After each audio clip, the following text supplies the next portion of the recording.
Created in 2009, Bitcoin has spurred a tidal wave of development in other cryptocurrencies and decentralized systems.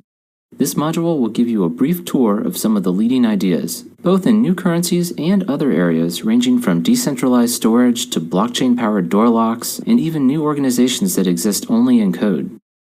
Developers will find tangible insights into how many of these systems work and can be used. And while this will be a little technical at times, I also hope non-technical listeners will gain a broad understanding of the possibilities and limitations of decentralized technology. We'll start close to Bitcoin with ideas to make better cryptocurrencies, including adding to Bitcoin with metacoins, colored coins, and sidechains, alternatives to proof of work, namely proof of stake, performance and capacity improvements, enhanced privacy, and stability-focused coins. We'll also take a brief look at private blockchains and the question of whether something like Bitcoin even makes sense behind locked doors. Then I'll move beyond currency, starting with Ethereum, a fully decentralized computing platform that can execute so-called smart contracts. We'll then move to applications enabled by Ethereum like prediction markets, Internet of Things, and entirely code-based organizations called DAOs or Decentralized Autonomous Organizations. I'll conclude with a brief introduction to storage, identity, and reputation solutions. To get a sense for all the different cryptocurrencies and systems out there, a good place to start is coinmarketcap.com. It lists projects by market capitalization, or unit price times the number of units. Now, bear in mind that market capitalization can easily be misleading. For example, if I make a new cryptocurrency called Scott's Scam Coin, issue myself 1 million units, and then talk a friend into buying just one of those units for $10, the market cap is now technically $10 million. But clearly I would struggle to sell the remaining 9.999 million worth. This is what's called an illiquid market, in other words, one where you would struggle to buy or sell anything. Such illiquid markets are common for smaller currencies and in general have overinflated values as measured by market cap. With that warning, one first question to ask is why are there so many coins and systems? Why haven't these developers simply contributed to Bitcoin? Many of the systems we'll discuss are not currencies at all, so developing a new system makes sense. But many are different variations on cryptocurrencies. As mentioned in the previous module, there's currently a major debate over how big the block size should be. It could be argued that this detail is somewhat minor compared to things like the consensus algorithm or inflation rate, yet debate over it has caused nearly a year of stalemate. Many people want to experiment with much larger changes to Bitcoin, but there's little will to make such risky changes on something that impacts so much money and so many people. Rather than add functionality directly to Bitcoin, some systems have added on top of Bitcoin. For example, Counterparty and Mastercoin both add an additional layer of protocol on top of Bitcoin, similar to the way HTTP is built on top of TCP. Those systems seek to expand Bitcoin's scripting language by, for example, allowing people to post trade offers, which would enable a decentralized exchange to run on Bitcoin. To do this, extra data is inserted into regular Bitcoin transactions. For example, funds are sent to a one of three multi-signature address, but several of the redeeming addresses are special codes rather than real addresses. In order to interpret this added layer of protocol, participants must run software that watches the blockchain and identifies transactions marked with a special flag. Another similar concept is colored coins. The idea here is to track ownership of assets beyond just Bitcoin.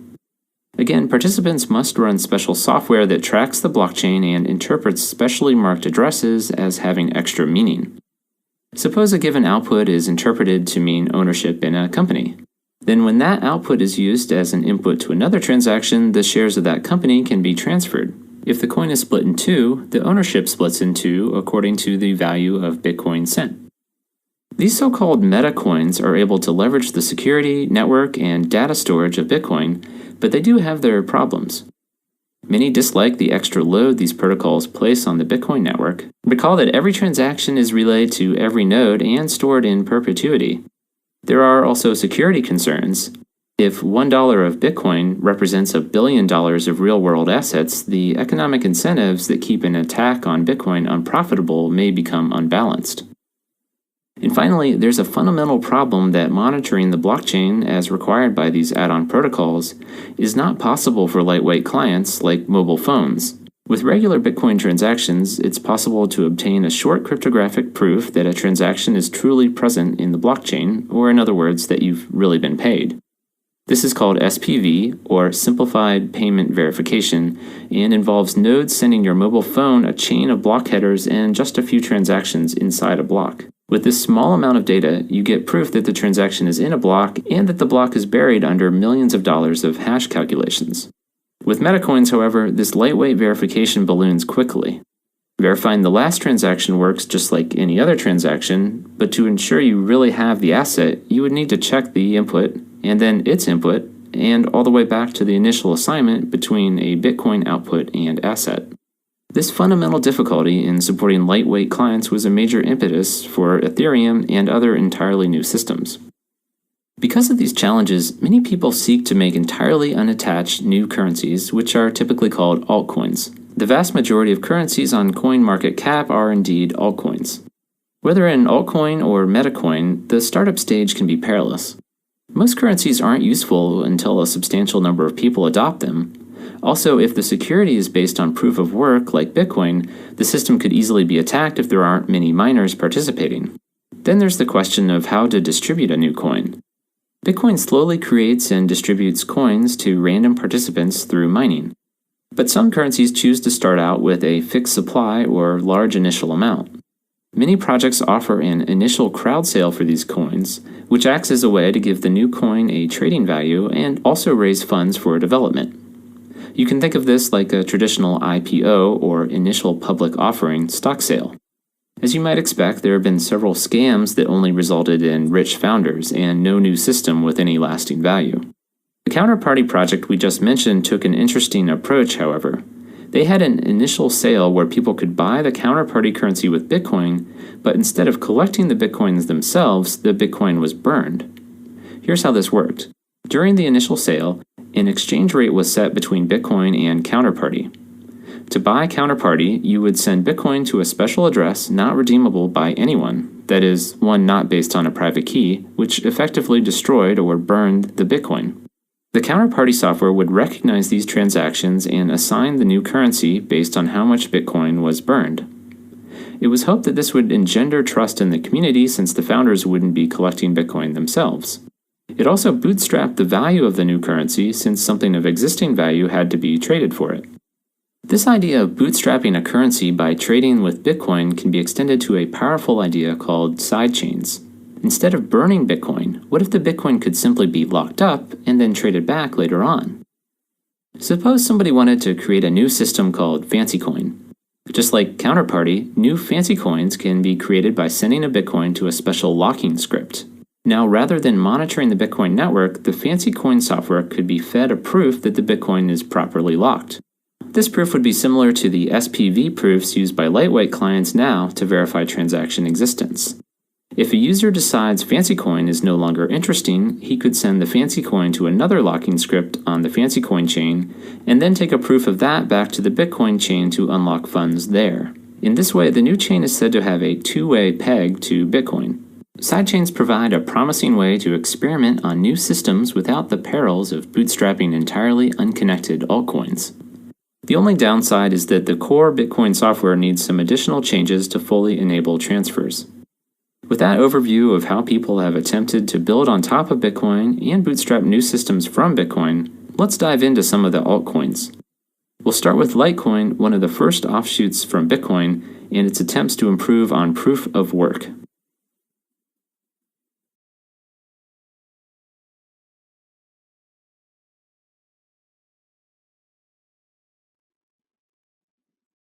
Recall that proof of work is the mechanism that allows anonymous strangers all over the world to vote on transactions and effectively decide as a group what the true ledger of Bitcoin balances is. It is said to be the first successful solution to the Byzantine generals problem, which I'll briefly describe since many other systems reference this name. The Byzantine army is surrounding an enemy city and is deciding whether to attack or retreat. Several generals are distributed around the city and must coordinate their actions. They will be successful if they act in unison, either all attacking or all retreating, but if they split, both parts will only have partial strength and will likely fail. The generals must decide what a majority of them want and then all act accordingly. The problem is that the messaging system between the generals is untrustworthy. Messengers might be intercepted and coerced. And worse, some of the generals are traitorous and might send messages that try to intentionally misinform the other generals. How is one general to know if he's following the majority or being tricked? In Bitcoin, rather than deciding whether to attack or retreat, the goal is to agree on the order of transactions. Remember that Bob could double spend his money sending 5 Bitcoins to both Alice and Charlie even though he only has 5. It doesn't matter so much whether Alice or Charlie win, just that everyone agrees one has the money.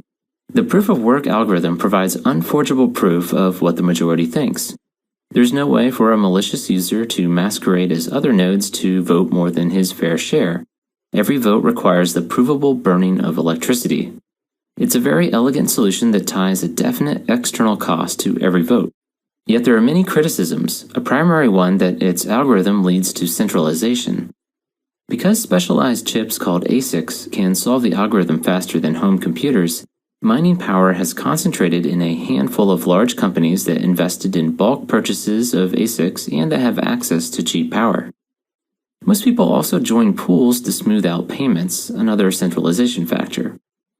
Litecoin sought to address this problem by making a proof-of-work algorithm called Script that required substantial memory as well as processing power.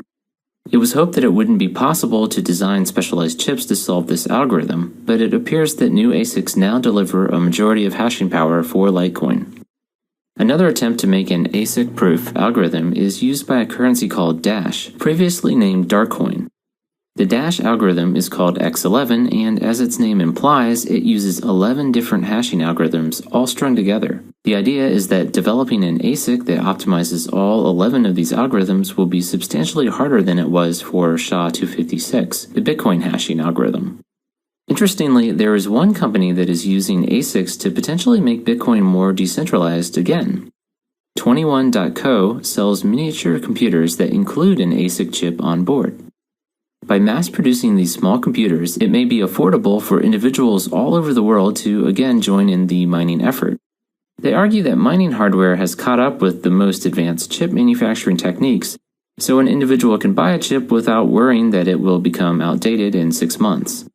Now, at its current price, the $400 computer will likely never provide a return on investment, but 21.co hopes developers will buy it as a fast way to get going in development and to also provide a small source of new Bitcoin during that development.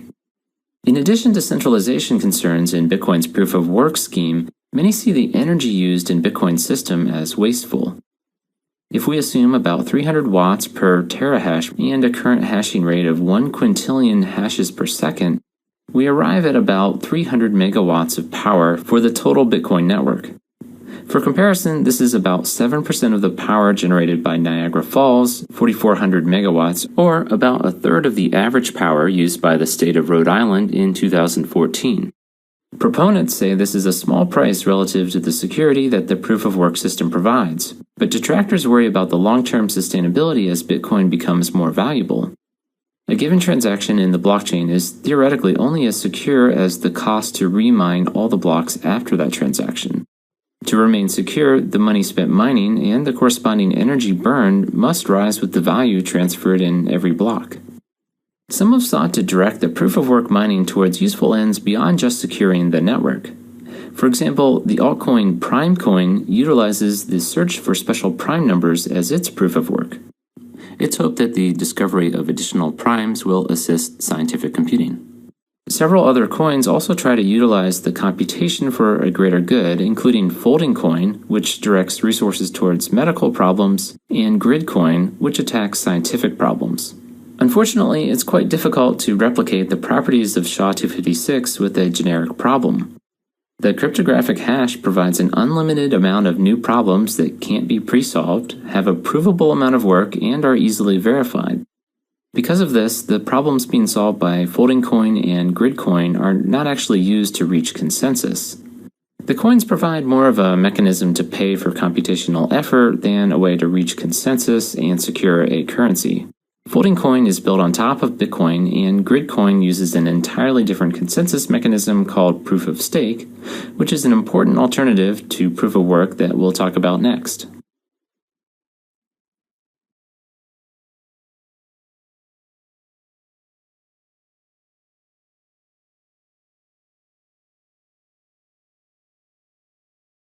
Proof of stake is perhaps the leading alternative consensus mechanism for decentralized and open systems similar to Bitcoin.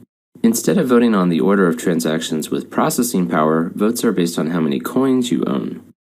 Let's look at how PeerCoin works, the first proof of stake system deployed to begin. The formula for deciding the next block maker in Bitcoin involves hashing the previous block ID, the current block's transactions, and a nonce or random number until the result is less than the current network difficulty. In proof of stake, the chance of winning is not based on how many hashes someone runs, but how much currency they have.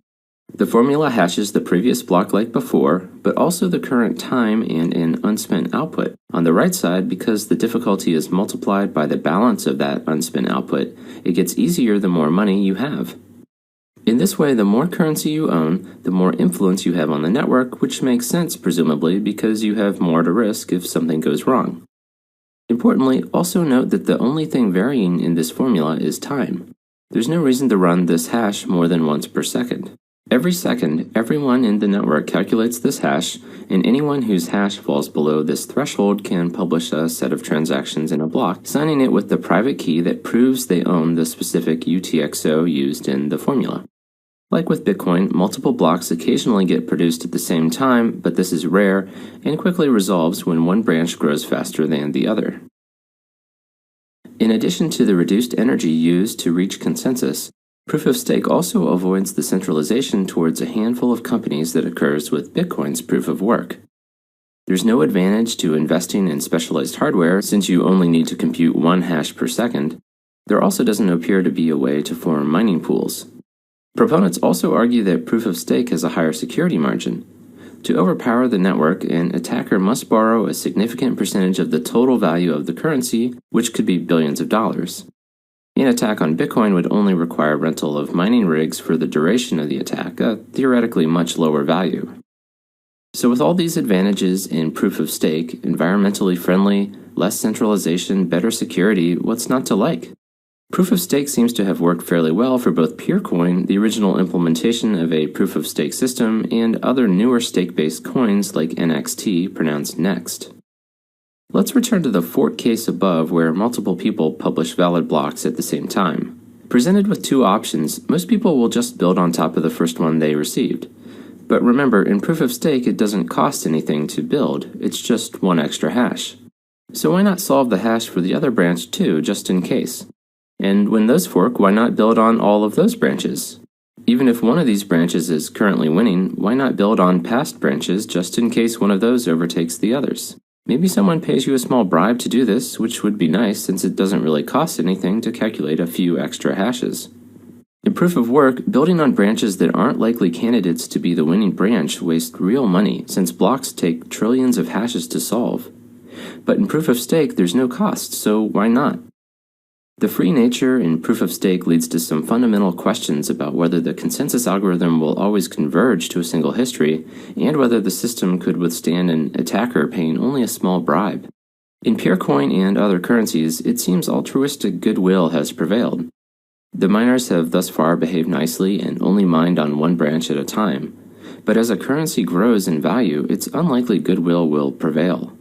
To counter this threat, a range of additions have been proposed, but there doesn't seem to be consensus that any of the solutions are entirely foolproof. One solution is to punish miners who work on multiple branches. Consider a potential double spend attack where an attacker buys something in branch B and hopes to undo that purchase by switching to another branch A after receiving goods.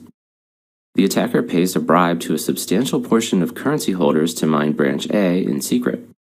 After receiving the good, the attacker signals to his conspirators to publish the new, longer secret branch. And while those miners wouldn't want to hurt the value of the currency they hold, as individuals, how much of a bad effect could one of them really have?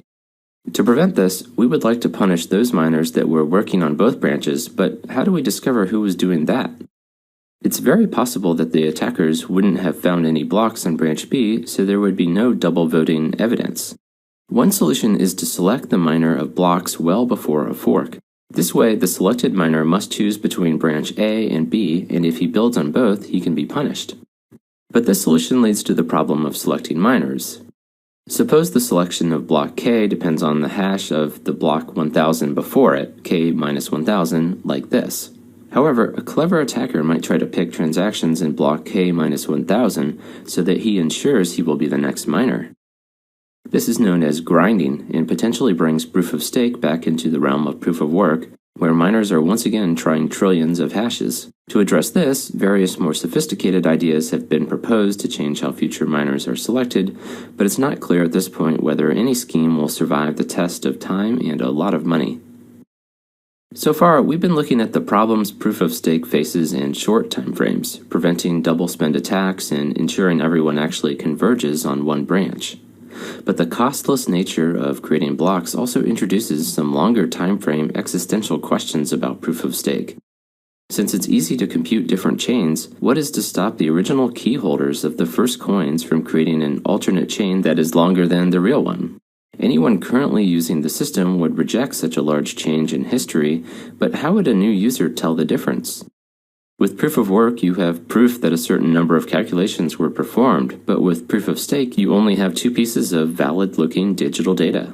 To address this long timescale attack, most proof of stake systems provide a checkpointing system where trusted sources provide copies of the chain at periodic intervals. But there's that word that Bitcoin was designed to avoid: trust. One other nice feature of proof of work is that it provides a built-in way to randomly distribute currency to people that don't already have the currency. With proof of stake, you have to have stake to get more stake. How will new users get coins, and will existing stakeholders only get richer? I already mentioned doing an IPO or large initial sale to kick off an initial distribution. Many dislike initial sales because of their tendency to be used in scam coins to enrich the founders. But Next points out that its initial stakeholders currently hold less than Satoshi Nakamoto, the creator of Bitcoin. Other systems like Ethereum, which we'll discuss shortly, currently use proof of work and plan to switch to proof of stake sometime in the future.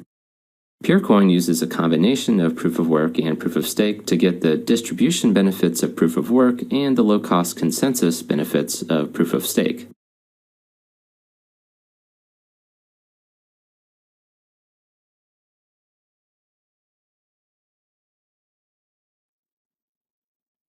Bitcoin provides a completely anonymous, open, and decentralized system for reaching consensus about a ledger. But what if we didn't care about anonymity, openness, and decentralization so much? What would be left? Is a closed blockchain without anonymity anything more than a distributed database? Most distributed systems in the world utilize trusted servers. Bitcoin, on the other hand, fully expects attacks from both within and without. This is where I believe blockchains thrive. They enable interactions without trust, and this is valuable even without anonymity, openness, or decentralization. In this clip, I'm going to discuss several use cases where we relax some of the goals of Bitcoin. Let's start with BitShares, a system I believe to be slightly less decentralized but much faster than Bitcoin. BitShares uses a consensus algorithm called delegated proof of stake, which is to proof of stake as a representative democracy is to a pure democracy. Currency holders elect delegates who then take turns forming blocks. The turns are decided in rounds ahead of time so everyone knows who the next block producer will be. This means transactions can be sent directly to that delegate for maximum speed. If a delegate misbehaves, they will be quickly voted out. While the system seems to have worked well so far, it brings questions of centralization and anonymity. The delegates must campaign to become elected, so it seems possible an attacker could identify and target the delegates. Many banks and other enterprises have begun looking at utilizing blockchain technology for internal use in a closed network. Consider that while the banks know who each other are and have some level of trust with each other, this doesn't mean they're married to each other. One bank, for example, would probably not allow the other bank to directly modify its database. The banks would also likely not trust a single member to maintain the books for everyone else. So there is still a certain lack of trust between the banks, and this is where blockchain technology can come in. Blockchains allow members to verify that everyone obeyed the rules using cryptographic proof. Traditional databases simply have permission-based roles and might have an activity log, but blockchains utilize digital signatures and hashes on data that make it impossible to deny responsibility or change history. Because of this cryptographic proof, there's no need to trust a third party for managing exchanges. Many international wire transfers go through a sequence of banks that have trust relationships with each other. It seems possible that the cost and delays of this could be replaced by a single atomic transaction.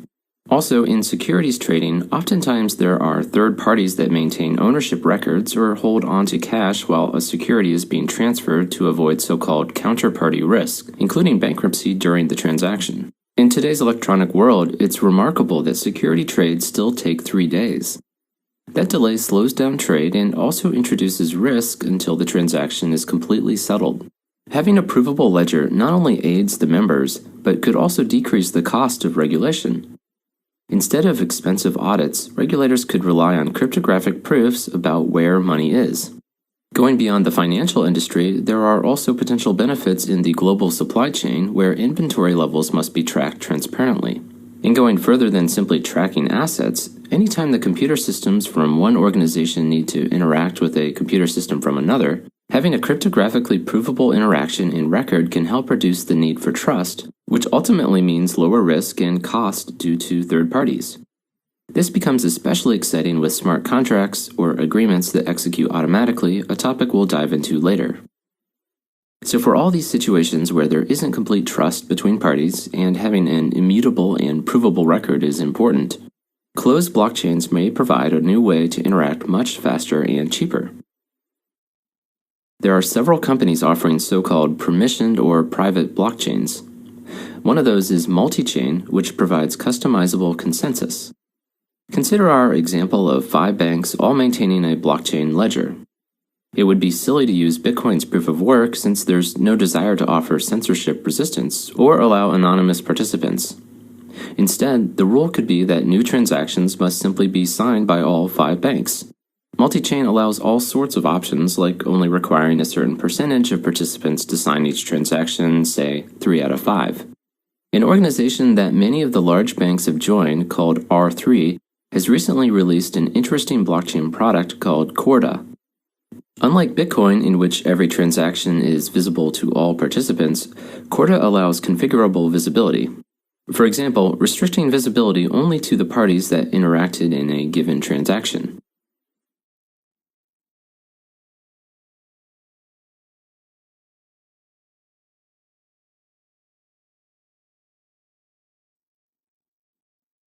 Tendermint, Ripple, and BigChainDB have consensus algorithms that offer some promising improvements on performance. The systems build on top of decades of research in distributed databases and consensus, and attempt to add blockchain qualities such as cryptography, immutability, and Byzantine attack resilience.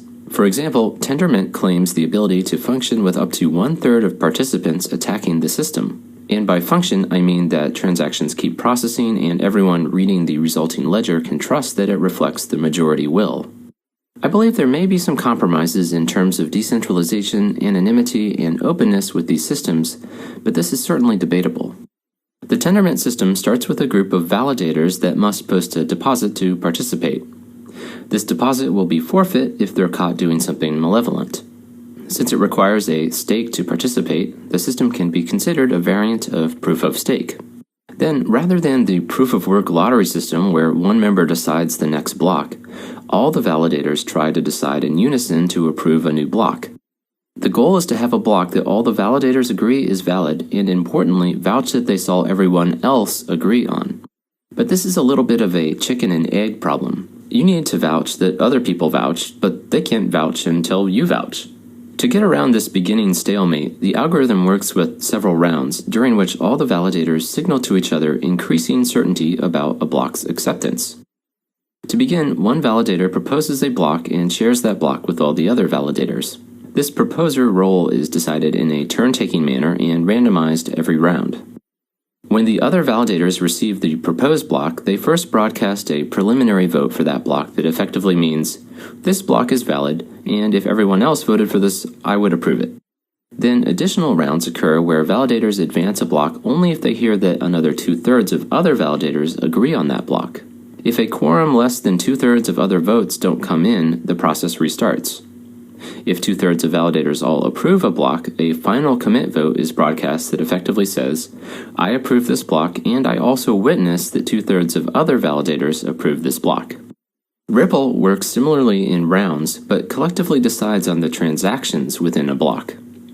Each validator can propose a set of transactions for a new block. As validators receive transactions from others, they vote on transactions that the other validators have also voted on.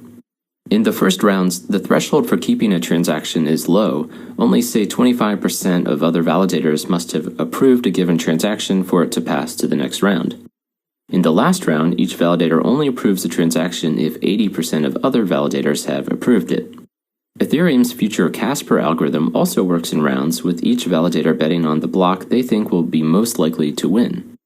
There are numerous details I've left out of these, but I wanted to provide a sense for how these round-based algorithms work, as they offer much improved performance. And speaking of performance, when evaluating the pros and cons of all these different blockchain systems, it's useful to have a set of metrics with which to compare those systems. First, are the basic requirements even the same? Obviously, a private network among several banks is not trying to achieve the anonymity and censorship resistance of Bitcoin, or resistance to Byzantine attacks. But it does want a provable audit trail and one that can't be manipulated by a single member. Once the high-level requirements are understood, we can move to raw performance, which could include things like the number of transactions per second, transaction synchronization time, or how long it takes all the nodes to become aware of a transaction, transaction finality, or how long it takes for a transaction to be irrevocably stored. Note that in Bitcoin, a transaction can always be undone, but it becomes more and more unlikely over time. Overall storage size, how big can the database become? And perhaps some metrics from the traditional database world, like how long queries take. Litecoin was one of the first coins that tried to improve the transaction finality time by reducing its target block time to 2.5 minutes. While this provides a faster initial block, the total security depends on the total amount of electricity burned, not necessarily the number of blocks.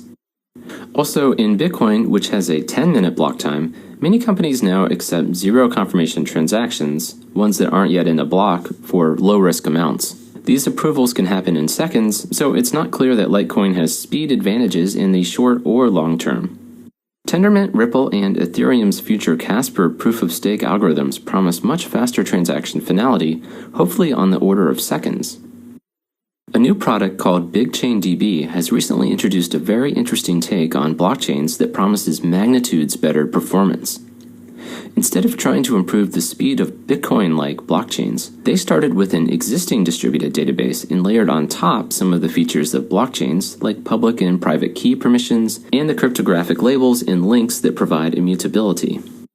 As existing distributed databases have decades of research and development behind them, BigchainDB's strategy seems like a very promising way to improve performance. They're already claiming over 1 million transactions per second. They also benefit from the querying capabilities of existing databases. Most Bitcoin systems utilize another database beyond just the list of transactions stored in the official blockchain to enable faster searches. Finally, on the capacity side, BigchainDB doesn't necessarily store every piece of data on every computer. By splitting or sharding data across participants, it hopes to support terabytes of data rather than the 50 gigabytes on Bitcoin that must be replicated by every node.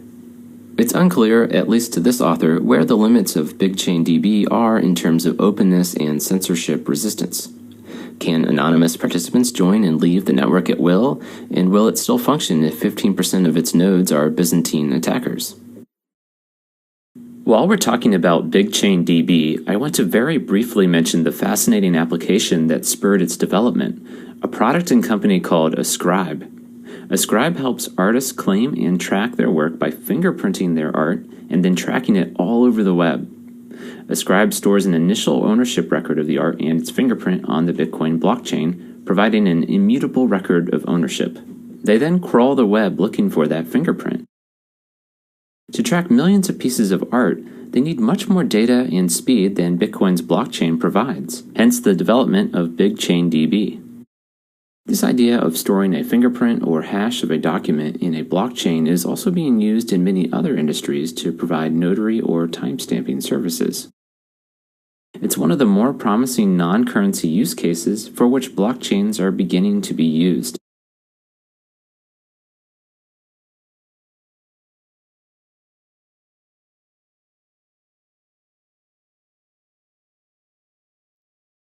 On a first look, Bitcoin is seemingly completely anonymous, but this assumption weakens as soon as you begin spending money. If you received a transaction for 2 Bitcoins and then another one for 3 Bitcoins, and then try to spend 5, in most cases those will be linked in a single transaction as inputs. When you spend that money, you also attach yourself to the new recipient, and he in turn to whoever is his recipient. Each output becomes an input, so a clear ownership chain develops. While there is some ambiguity, for instance, it's sometimes hard to tell whether an output is going to someone new or back to the original owner, every transaction creates statistical information that is forever available for analysis. And once a few real identities can be connected to one address, it's possible to trace to and from those addresses to other real identities. Identities are typically connected to addresses at the exchange points, when goods and services are bought, or when Bitcoin is exchanged for fiat currency. A merchant would need to know who to ship a product to, and governments usually require exchanges to know your customer to help thwart money laundering and terrorism. There are certainly some cases where it can be argued that privacy has a downside. Governments trying to investigate crimes or prevent terrorism would lose a valuable tool if transactions couldn't be traced. But there are also valid reasons for privacy, as discussed earlier. Having financial information available to competitors can severely hurt negotiations. A competitor might try to carry out predatory pricing if they know a business is close to running out of cash. And on a personal level, information about your financial transactions may be used against you, perhaps by insurers or future employers. And while no business or government may misuse information today, there's no guarantee that won't change in 10 years. Many also worry that fully traceable transactions pose a threat to the fungibility of a currency, or the idea that every Bitcoin is equal to another. If a particular address becomes marked as having been involved in a crime, others may not accept coins linked to that address. With that preface, let's look at a new cryptocurrency that promises major improvements to privacy, Monero. Monero still uses the same input-output transaction scheme as Bitcoin, but seeks to break the links between transactions and between transactions and owners, all while providing a public record that ensures no one double spends money. This clip gets a bit technical, so feel free to skip to the next clip that describes what may provide the ultimate in privacy, zero-knowledge proofs. Let's start by looking at the links between transactions. Monero uses a mixing idea similar to the coin-join technique discussed in the last module, where multiple people participate in a single transaction. Imagine 5 people coming together and each putting a $10 bill on a table, mixing them all together, and then everyone takes a different $10 bill back out. The coin-join protocol in Bitcoin requires the active cooperation of different people to jointly create a transaction, and usually a third party to manage it. Monero uses an algorithm called ring signatures to allow people to create this ambiguity without directly working with others. Also, the Monero algorithm works on outputs and not transactions. This means outputs from different times can be used, making timing analysis of the blockchain much harder. Monero also obfuscates analysis of amounts by automatically breaking down amounts into similar values. For example, 564 Monero would be split into 500, 60, and 4, and then mixed with other outputs of the same value. I'll describe the essence of ring signatures briefly to provide some intuition for how this mixing process works. In Bitcoin, when you send someone money, you're effectively assigning those funds to a public key. The recipient can then spend those by proving she has the corresponding private key through a digital signature. With a ring signature, you include some decoy public keys along with the real recipient's public key. Using ring signature magic, she's able to create a signature that proves she owns one of those keys without revealing which one. This is made possible because the operations inside the ring signature mix all the public keys together. To make a signature, generate random numbers for all the public keys you don't own in the set. Then multiply those random numbers by the public keys and add that sum to another variable times your own public key and set all that equal to a final random number v.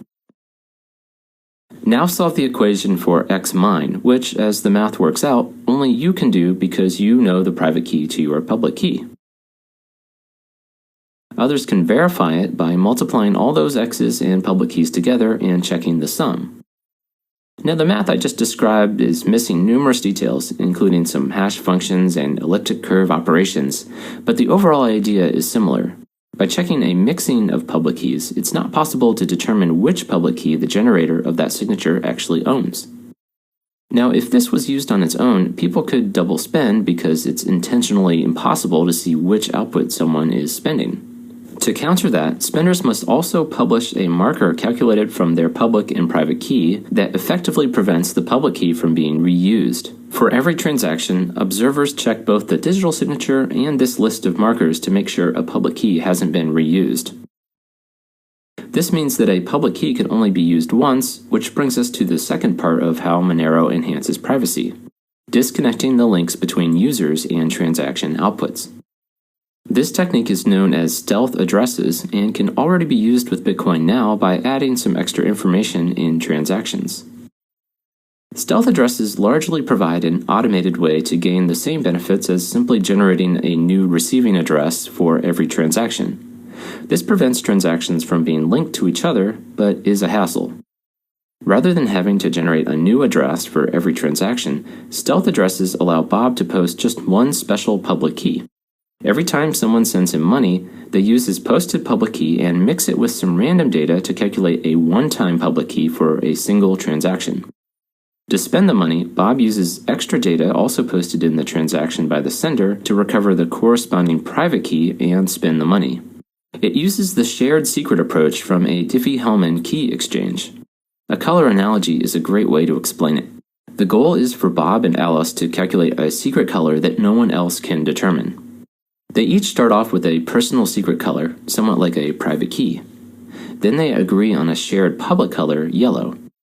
They each mix their secret color with the shared color and pass the result to each other. Then they mix the shared color with their secret color again and arrive at a new color that no one else can calculate. Both Bob and Alice mixed 3 colors, but the public only saw the public shared color and the partial mixes. Although I won't go into the precise details, you can think of the public shared color as the extra data that the sender includes in a transaction. From there, the sender and receiver can calculate a shared secret. The sender uses the secret to generate a one-time public key. The recipient uses it to generate a corresponding private key. The end result is that anyone can send funds to a publicly posted address without anyone else being able to connect the public address to any transaction or transactions to each other. Interestingly, the algorithm doesn't require any coordination between the sender and receiver. The sender just mixes a random number with a public posted key and packs some extra information in the transaction that enables the receiver to detect it. The algorithm does require the receiver to run a calculation on every single transaction to see if funds were sent to them. But this can be outsourced to another company and doesn't actually require the full private key. In summary, ring signatures make the links between transactions ambiguous, and stealth addresses break the links between transactions and receivers. When we consider that the ring signatures operate on outputs from any time and with amounts that match, Monero provides a system that is very resistant to analysis and provides very strong privacy.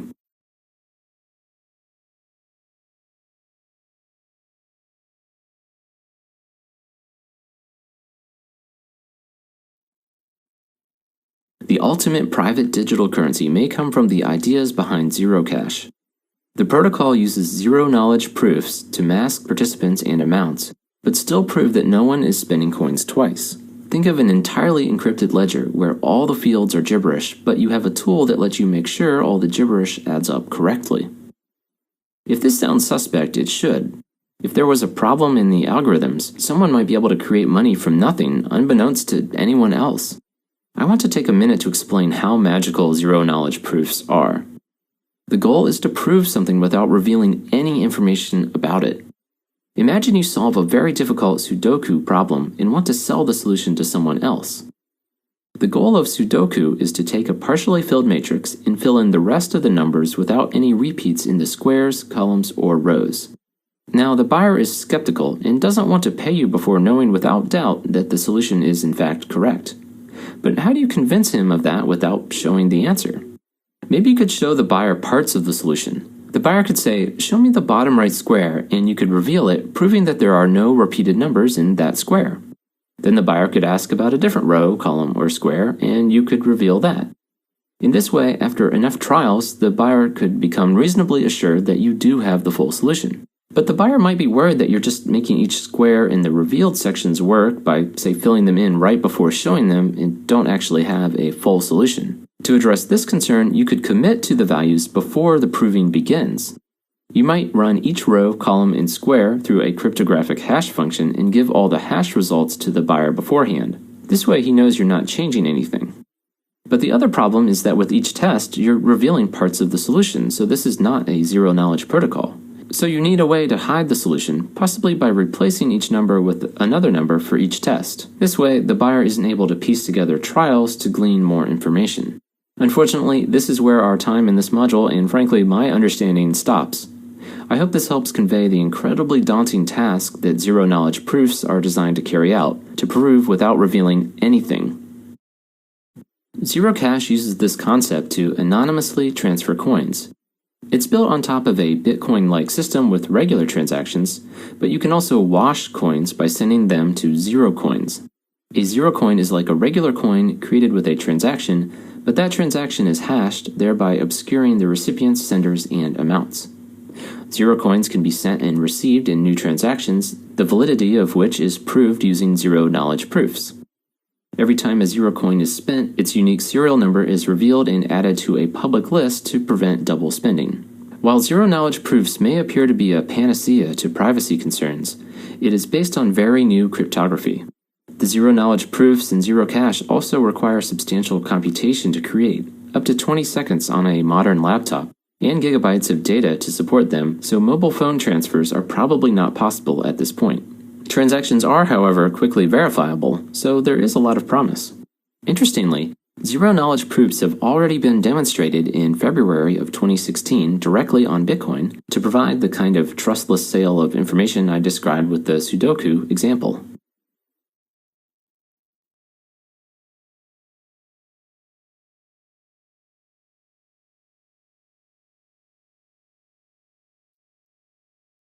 One of the biggest critiques of Bitcoin is its volatility.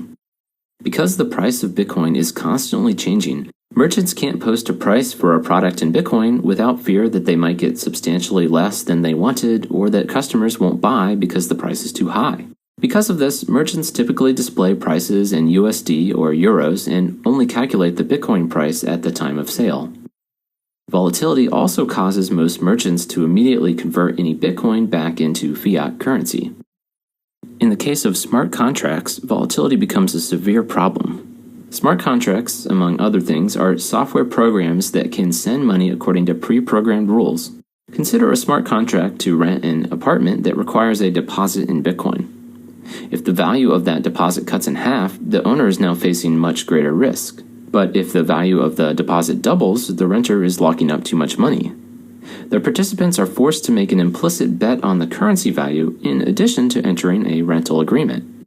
Volatility makes pricing more difficult, disincentivizes people from holding a currency, and complicates smart contracts that occur over time.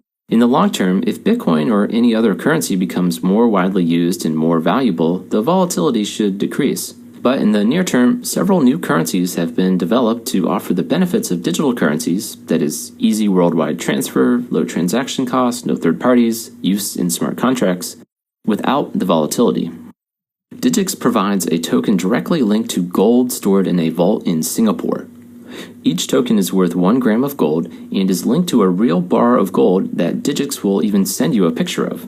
You can actually go to the vault in Singapore and exchange the token for real gold. The connection between the token and the gold bars is secured with a certificate that has signatures from several parties, including both Digix and several auditors. Digix is reminiscent of e-gold, the first widely used digital currency that eventually was shut down by the US government. Digix claims improved decentralization and less risk of shutdown since the gold certificates are maintained on Ethereum's decentralized network rather than a database in the Digix offices. Of course, there's still the centralization risk that a government will simply confiscate the gold in the vault. Over time, Digix may open new vaults to reduce this risk.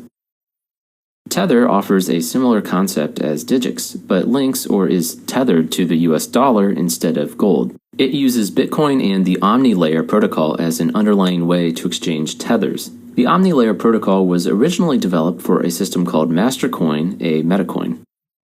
Like Digix, Tether has an auditable vault, but in the case of Tether, it's a bank account located in Hong Kong. To buy one Tether, you give the Tether company $1, and they give you a Tether token worth $1 in exchange.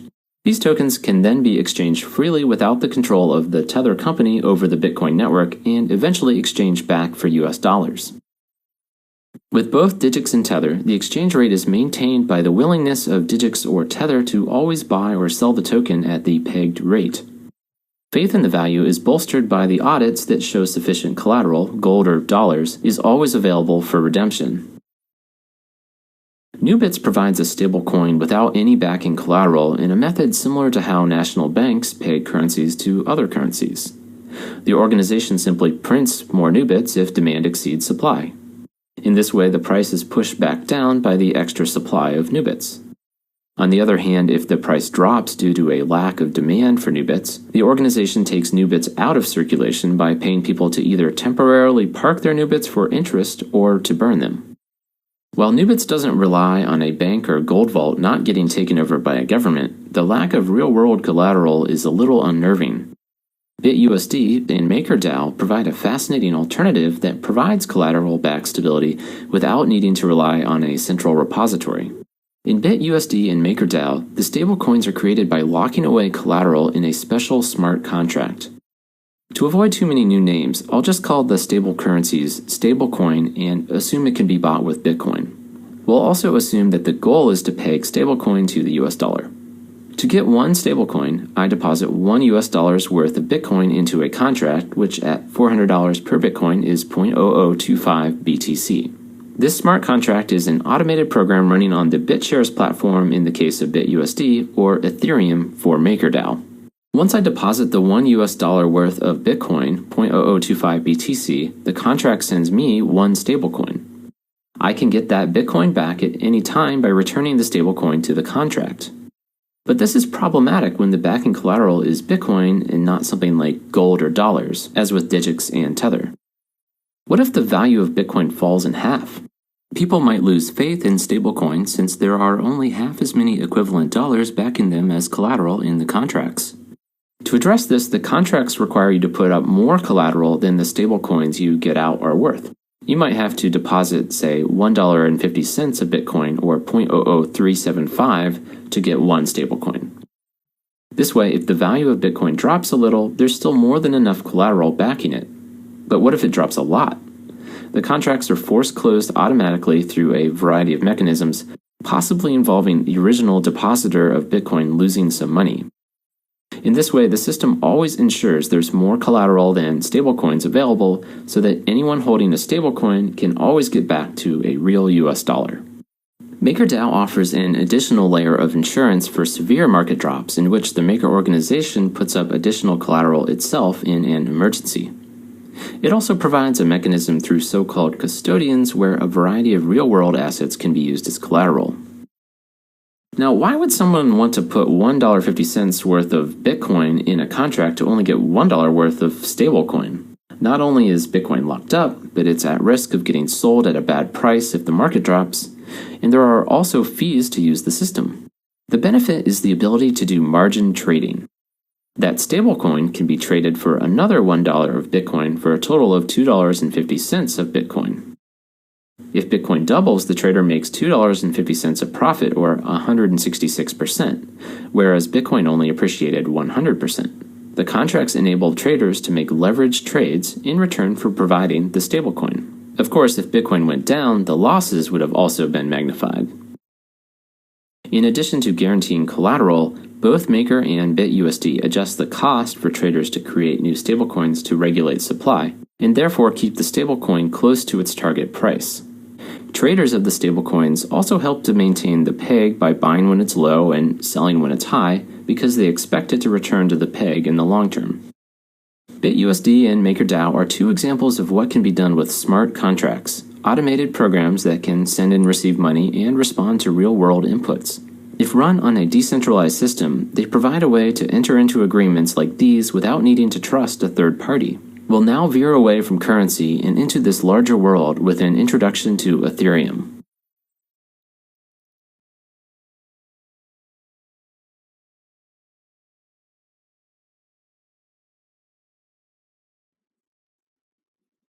Many people have looked at Bitcoin's blockchain technology as a tool to provide solutions beyond digital currency. Blockchains allow interactions among groups of people, even anonymous strangers, without needing to rely on, trust, or pay a third party to manage anything. The potential applications are almost endless. DNS or domain name registries, land title registries, asset tracking, insurance, social networks, fully automated Airbnb or eBay-like marketplaces, betting and prediction markets, identity, voting, and even entire organizations or governments could benefit from trustless interaction and transparency between people. But most of these applications require more sophisticated rules than Bitcoin currently offers. Bitcoin scripting language is intentionally limited to prevent unforeseen problems. For example, there are no for loops. There's also no convenient memory storage, easy way to split outputs, quick access to random numbers, or ways to update transactions over time. Transaction outputs are either unspent or spent. In short, Bitcoin provides a digital system for exchanging currency, not a general computer. Attempts have been made to build on top of Bitcoin with colored coins and metacoins, but these add-ons are difficult for lightweight clients like mobile phones to use. As mentioned earlier, there's no good way to trustlessly verify transactions without downloading massive amounts of data. Many entirely new systems have also been built with specific features like the ability to issue virtual assets or decentralized marketplaces. But new systems are hard to bootstrap. It can take massive effort to get adoption on a new platform, and in a catch-22, many platforms aren't very useful until they're widely used. Rather than create another altcoin with one or two more features, Ethereum seeks to provide a platform that makes it easy to build any decentralized system imaginable. At its simplest level, Ethereum can be thought of as a decentralized general computer. It's so-called Turing complete, which basically means that just about any program can be run on it. These programs that run on Ethereum are called contracts. Contracts can have loops, store an unlimited amount of data, send and receive money, and even talk to other contracts. To prevent abuse or a single infinite loop from taking down the entire system, every operation requires a fee payable in Ether, Ethereum's own built-in currency. Like in Bitcoin, every full node in the network runs every single program and stores every piece of information. The nodes use proof of work to reach consensus on the order and outcome of operations. Ethereum plans to switch to proof of stake down the line. Keep in mind that the goal isn't to run programs fast by breaking up the code and running it on multiple machines, but quite the opposite, to create unstoppable code that is verified by every single participant. In addition to contracts, there are also external accounts that act similar to Bitcoin accounts and hold a balance. External accounts can send Ether to each other and also trigger contracts to run by sending them messages and Ether. Contracts can also hold a balance of Ether. Unlike Bitcoin's system, in which an account balance can only be calculated by adding up all the unspent outputs, Ethereum accounts directly maintain a balance. Whereas in Bitcoin, transactions reference unspent outputs, Ethereum transactions simply reference a to and from account and an amount to transfer. To prevent a transaction message from being replayed to execute a transfer multiple times, a per-account transaction counter is included in each transaction. I'm going to briefly demo sending Ether, creating and deploying a contract, and using someone else's contract. I'm using the newly released Ethereum wallet, which I believe is a first version of Mist, a program that will eventually be a user-friendly way to explore and use decentralized apps, so-called dApps. Once you run the wallet app, it will sync with the network. While experimenting, you probably want to switch to the test network. I'm also going to turn on mining so I can have some Ether to play with. It took me about 10 hours to get 10 test Ether. When you create an account, you pick a strong password, and in the background, it also generates a key store file. The password and key store file are all you need to back up an account. We'll start by simply sending some Ether. I type in another account I made in the to address and enter an amount in Ether. At the bottom, you'll see a slider that goes from cheaper to faster. This is what sets the fee you'll pay to miners. When I click Send, you see a summary page with some more details on those fees. Whether you're just sending Ether or sending a message to a contract to execute some code, every operation has a cost in gas that varies based on how many resources are needed. Multiplication might require 1 gas, whereas verifying a digital signature might require 10. The wallet automatically estimates the gas required and provides a default gas price in Ether. When you adjust that slider, it's changing this gas-Ether exchange rate. Miners will generally execute the transactions that have the highest gas fee first. Since contracts can have unpredictable code like loops, it's not always possible to estimate how much gas you'll need. The max fee lets you specify the maximum amount of gas to use. If you run out of gas, the contract will revert its state back to where it started, but your gas will be gone. Like preparing a car trip, you probably want to provide a buffer of gas rather than try to predict the exact amount. Any excess doesn't get used. You can see the transaction getting confirmed in the main wallet page, which takes about a minute.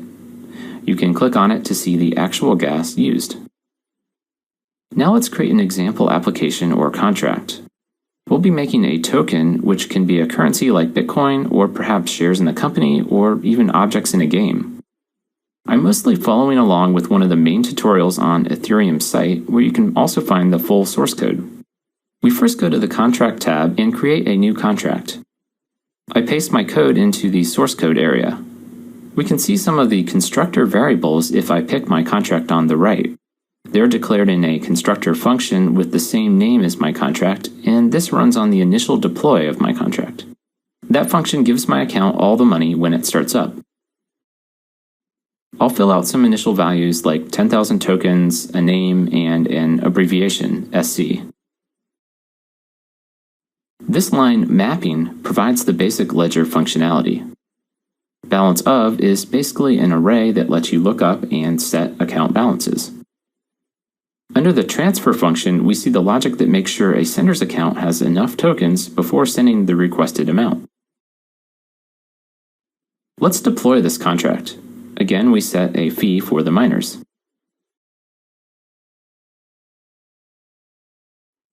I go back to the contract page to interact with my contract. The only function is transfer. I'll select it and type in another account I own. I choose my main account as the from account. Note that the account management comes free of charge in Ethereum contracts. I didn't have to write any special code for this. Also note that I can send Ether to this contract. Just like other accounts, contracts can hold an Ether balance. My token doesn't do anything with Ether, so I leave this at 0. I can also read from my contract under the Read from Contract section. To see the balance of any accounts, I simply paste in an account into the Balance of field.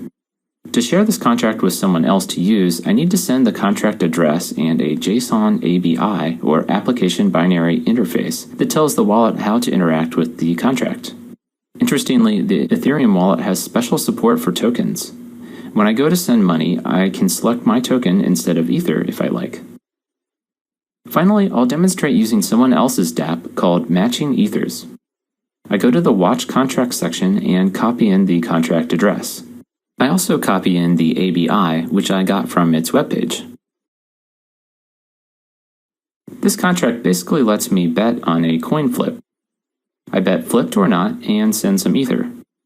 When enough other participants bet, I'll either win and get more Ether back or lose and get nothing. In the duration, my Ether is stored in the contract. You can view transactions and source code for other dApps at an explorer like etherscan.io.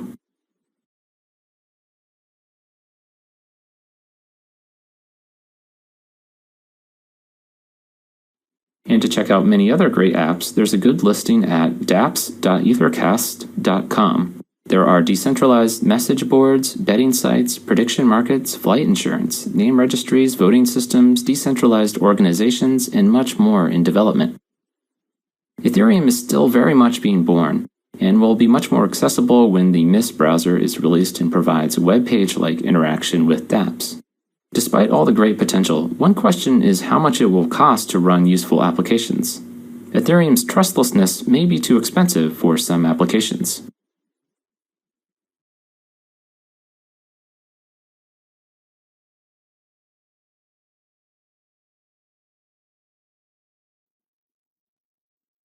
In this last section, we're going to take a very brief survey of several other non-currency applications, many of which leverage the Ethereum decentralized computer to run. One of the first applications building on Ethereum is Augur, a decentralized prediction market. Prediction markets capture the wisdom of the crowd to make predictions. At first glance, the mechanics of a prediction market may seem just like a betting site. People make bets on a future outcome, say the President of the United States, and are then awarded if their prediction was right. The market price is thought to be a good indicator of the actual likelihood of an outcome. It is thought that, unlike a poll, betting with real money gives participants skin in the game, or something to lose, thereby tamping down opinions of uninformed people. Prediction markets are certainly not new in academia or the commercial world and have been correctly predicting elections and other outcomes for decades. One amazing example involves a sunken submarine, the Scorpion, in 1968. Despite knowing the location to be in a 20-mile radius, the Navy had spent months searching without success. A scientist then suggested that a diverse group of experts bet on the location, and the average of those bets turned out to be within 200 meters of the actual location. Augur hopes to provide a decentralized prediction market, hopefully avoiding the fate of other companies that came before it. InTrade offered an online system for people to bet on outcomes, but was eventually barred from the US due to regulatory pressure, reminiscent of eGold. Augur is making a system that runs entirely on Ethereum smart contracts, avoiding any central system that can be shut down. One key ingredient to Augur working is that the smart contracts correctly learn the real outcome of events in order to pay the winners. These inputs are provided by so-called oracles and are critical components to many systems beyond just prediction markets. The stablecoins we discussed previously also must be fed the real exchange rate from a reliable source.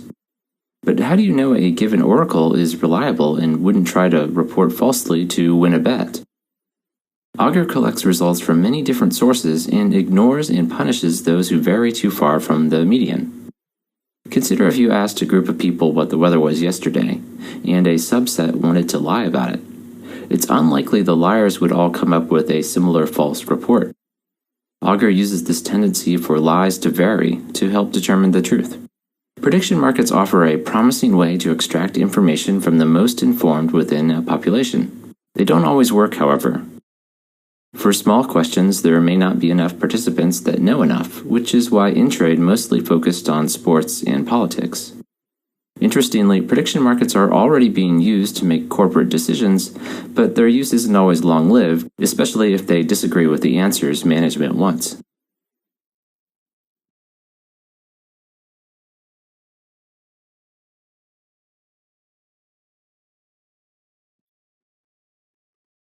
Another company building on top of Ethereum that's received a lot of recent media is called Slockit.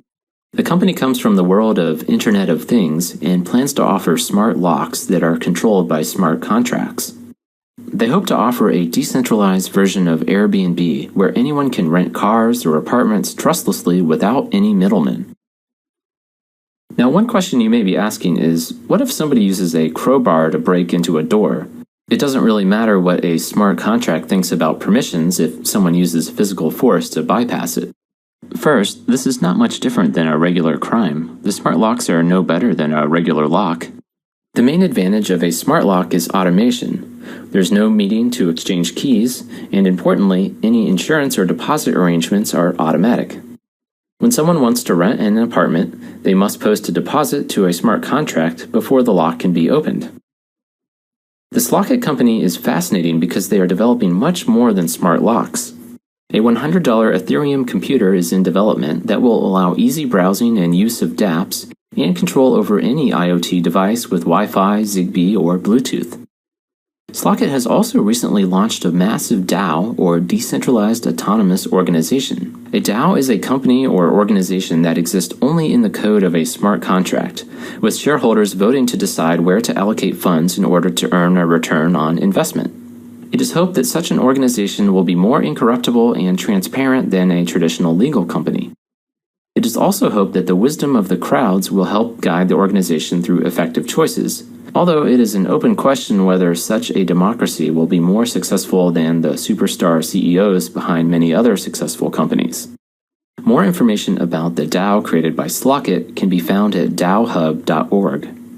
Note that the DAO is not at all owned by Slockit, although I believe Slockit hopes it will become a vendor or contractor in some of the DAO's first investments.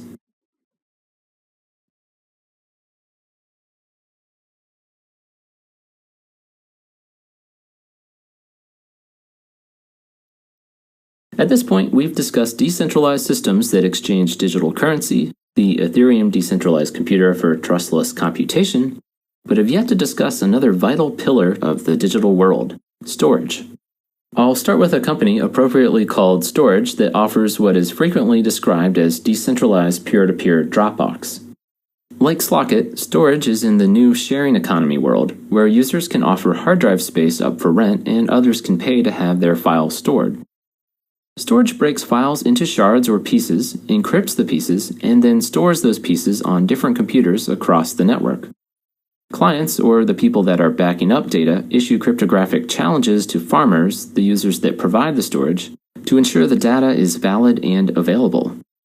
Clients provide micropayments via a native currency for space and can even choose things like the amount of redundancy. For example, you may want to have only 3 farmers backing up most of your files, but for very important ones, you could pay to have 100 different computers redundantly backing up everything. Storage hopes its platform will be cheaper, more secure, and more available than commercial cloud storage options now available. To bolster the cheaper claim, Storage compared an estimate of free hard drive space in the world around 2013, 250,000 petabytes, to the storage at Amazon's S3 service, 900 petabytes. And in terms of availability, because farmers are paid to host files, Storage hopefully won't suffer the unavailability of files on the BitTorrent protocol, where only popular files survive. As a side note, there are other projects attempting similar products, including Ethereum Swarm, MadeSafe, and Filecoin, a part of IPFS, which is where we'll go now. Moving beyond the raw storage of bytes, IPFS, or Interplanetary File System, attempts to improve the way we access files. It is a distributed peer-to-peer file system that hopes to replace the existing way we link to files on the web through URLs. The key difference and innovation of IPFS over our existing internet addressing is that addresses are based on the content rather than the location. This subtle difference, referencing content over location, brings with it a wide range of potential benefits. For one, you're linking to a specific version of the content and don't have to worry about the content changing and saying something you disagree with later. The versioning capability of IPFS is very much based on the Git versioning system. Versioning also means you don't necessarily have to store complete copies of a file every time it changes. You might just be able to store the changes. And more importantly than storage, you might not have to download an entire file, but just the changes. The IPFS webpage cites data showing that the cost of hard drive space is going down much faster than bandwidth. So to take advantage of all the data in the world, that data actually needs to be closer to us. Consider when everyone watches a popular video, which requires many trips from end users to a central server. If the same content is already on a local network, that data would not have to travel nearly as far for other people nearby to access it. This also means offline working is possible. CDNs, or content delivery networks, and caching help with this a bit, but not completely. Encryption makes this harder because you can't see what content to cache. The web has become very centralized due to most applications' server-client nature, but IPFS hopes to redistribute the web's operation. It also hopes to enhance privacy and reduce censorship by allowing files to live anywhere and not just on controlled servers. Having files stored anywhere also may prevent data from disappearing, as it so often happens when web servers and companies disappear.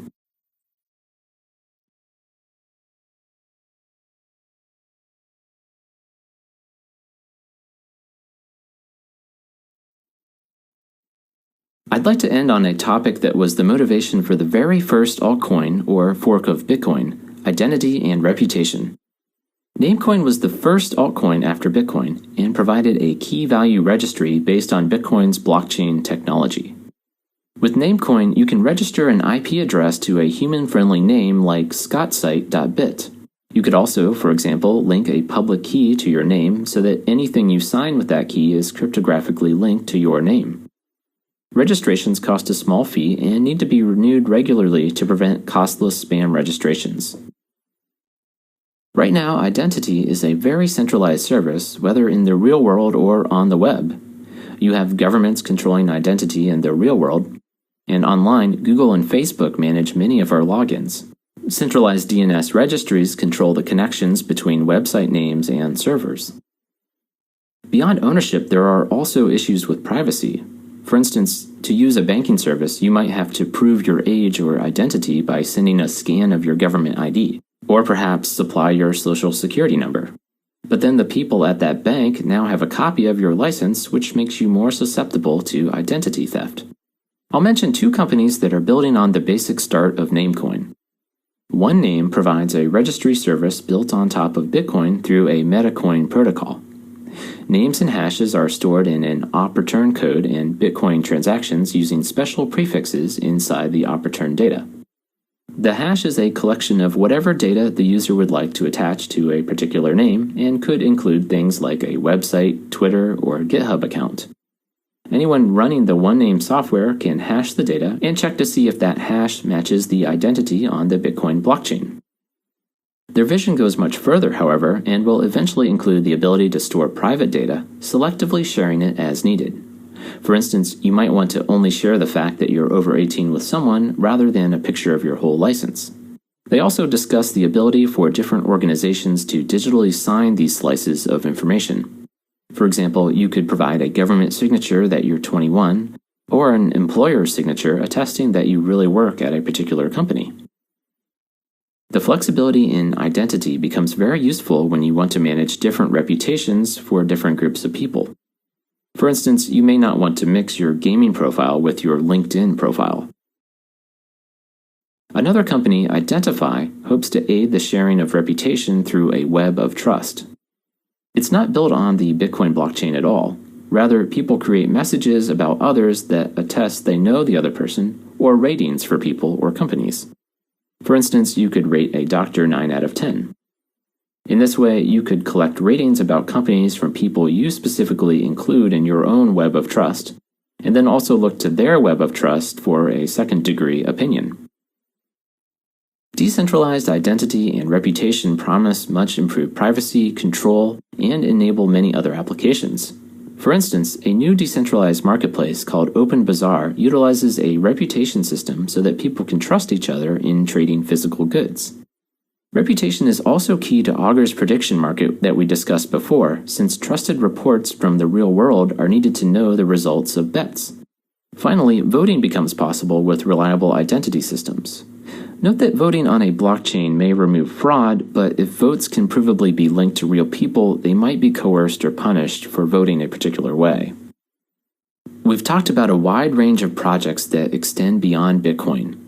We discussed many ideas to create a better currency, including alternatives to proof of work like proof of stake, performance increases, enhancing privacy, and creating less volatile coins.